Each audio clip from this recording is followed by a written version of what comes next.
Good day, students. Welcome to Grade 10 Science, and I am your teacher, Sir Raymond Balansay. Today's lesson is convection current.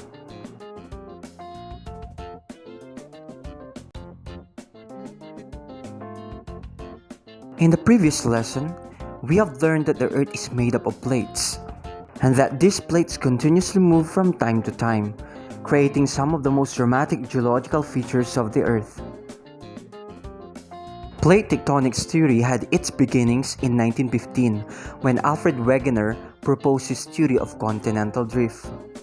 Wegener proposed that the continents upload through crests of ocean basins, which would explain the outlines of many coastlines like South America and Africa look like they fit together like a puzzle.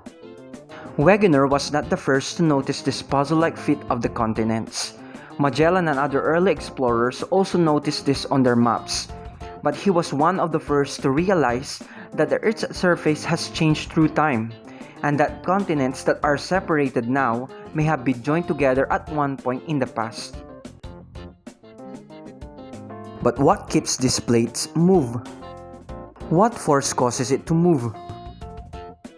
The answers to these questions lie on the concept of convection current. As you remember from our previous lesson, the lithosphere is made up of the crust and the uppermost portion of the mantle, which is known as the asthenosphere. This layer is a zone of Earth's mantle lying beneath the lithosphere, and believed to be much hotter and more fluid than the lithosphere. The asthenosphere extends from about 100 kilometers or 60 miles to about 700 kilometers or 450 miles below the Earth's surface. In 1929, British geologist Arthur Holmes proposed the concept of convection currents. Convection currents are the result of the difference in temperature. When some materials like air are heated, it becomes lighter or less dense and eventually rises up into the atmosphere. On the other hand, when the air cools, it becomes heavy and denser, making it settle at the bottom of the atmosphere. It is this movement that creates circulation patterns known as convection currents in the atmosphere, in water, and in the mantle of the Earth. Convection currents are identified in Earth's mantle. Heated mantle material is shown rising from deep inside the mantle, while cooler mantle material sinks, creating a convection current. It is thought that this type of current is responsible for the movements of the plates of Earth's crust. It happens because hot rock rises when heated by the Earth's core.